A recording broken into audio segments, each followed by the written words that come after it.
Power star Pawan Singh और ज्योति सिंह का मामला जो झंझट का था वह सब खत्म हुआ और पावर स्टार पवन सिंह और ज्योति सिंह फिर से मिलकर एक हो गए हैं और अपना गंठन को बांध लिए हैं। देखिए दोस्त, आज के जानेंगे इस वीडियो में पूरी की पूरी जानकारी, तो आप लोग वीडियो को अंत तक देखते रहिए। बाकी जो लोग मेरे चैनल पर पहली बार होंगे, चैनल को सब्सक्राइब करके बेल आइकन को जरूर प्रेस कर लीजिएगा, क्योंकि हमारे इस यूट्यूब चैनल के माध्यम से आप लोगों को भोजपुरी की हर एक खबरें सबसे पहले दी जाती है। सबसे पहले आपको बता दें, देखिए पावर स्टार पवन सिंह और ज्योति सिंह का जो शादी हुआ था, शादी होने के बाद ही कुछ ही दिनों के बाद पवन सिंह और ज्योति सिंह का जो झगड़े के कारण था, एक ही कारण था कि पावर स्टार पवन सिंह और कहीं भी स्टेज शो जाते थे या कहीं भी डांस जाते थे या कोई किसी अदर के साथ अगर उनका गाना आता था जिसमें पवन सिंह अगर जो उसमें अपना वर्क निभाते थे, जो काम करते थे, वो सब देखकर ज्योति सिंह को पसंद नहीं पड़ता था, जिसके कारण ज्योति सिंह ने पवन सिंह से तलाक के कगार पर एक झगड़े का कारण बना ली। वैसे आपको बता दे, देखते ही देखते दिन बीतते गया और आपको बता दे कि पावर स्टार पवन सिंह का जब शादी ज्योति सिंह से नहीं हुआ था तो इससे पहले अक्षरा सिंह थी, जो कि पावर स्टार पवन सिंह के साथ बहुत ही बड़ा मेल मिलाप था। देखिए, वैसे बहुत सारे ऑडियंस का, ठीक है, और बहुत सारे ऐसे यूट्यूबर्स लोगों का कि फेक वीडियो है, उसमें बोला गया है लोग क्या कि पवन सिंह ने अक्षरा सिंह से शादी 2016 में ही कर चुके हैं। अरे भाई साहब, जब पवन सिंह और अक्षरा सिंह से शादी कर लेते तो वो ज्योति सिंह से शादी क्यों करते? भाई साहब देखिए, ऐसा कुछ मानना नहीं है। आपको बता दें 2016 में या 17 में जब पावर स्टार पवन सिंह का सत्या जो फिल्म आया था,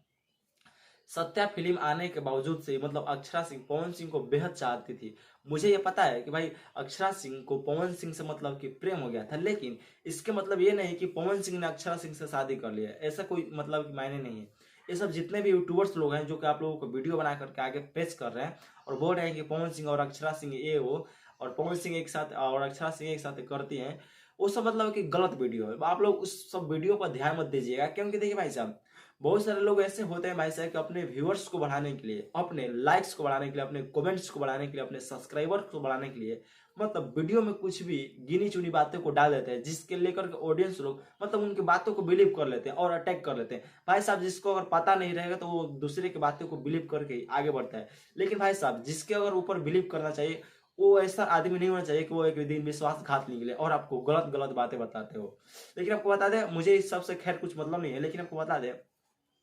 कि पवन सिंह और पवन सिंह और ज्योति सिंह का कल जो इंटरव्यू हुआ था, साथ ही साथ में देखिए उसमें बहुत सारे ऐसे फैंस लोग हैं जो पवन सिंह के भाई साहब बेहद परेशान है और बोल रहे हैं, पवन सिंह के फैंस लोग जितना भी एक ही कमेंट कर रहे हैं कि भाई साहब पवन भैया हमें कुछ नहीं चाहिए, आप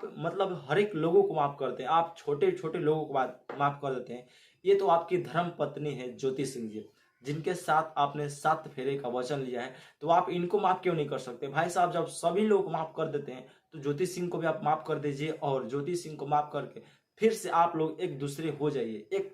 एक हो जाइए आप लोग। तो आपको बता दें कि पवन सिंह और ज्योति सिंह का ये जो मामला था झंझट का, वो खत्म हुआ और पवन सिंह और ज्योति सिंह फिर से बन गए हैं एक, और अब होगा असली जलावा भोजपुरी इंडस्ट्री में, जिसके कारण बस पवन सिंह का भी फिलहाल कुछ गाना भी नहीं आ रहा था। इसी कारण बस अभी पवन सिंह से बहुत सारा इंटरव्यू लिया गया, जिसको लेकर के चुनाव के भी माध्यम से पवन सिंह का इंटरव्यू लिया गया। लेकिन आप लोग चिंता मत कीजिए, पावर स्टार पवन सिंह के फैन जितने भी लोग हैं, आप लोगों के बीच में अब लगातार धमाका होने रहेगा जबरदस्त। और पवन सिंह के फैंस लोग का एक ही कमेंट है कि हमें छोटा बहुत चाहिए, हमें कुछ नहीं, हमें छोटा बहुत चाहिए। तो पहले तो आप लोगों को वीडियो कैसा लगा कमेंट कर जरूर बताइएगा। बाकी इस वीडियो को ज़्यादा से ज़्यादा शेयर कीजिएगा। जो लोग चैनल पर पहले उन्हें चैनल को सब्सक्राइब करिएगा। फिर मिलता है अगले वीडियो से, तब तक के लिए बेस्ट आप लोग, टाटा बाय, टेक केयर, धन्यवाद।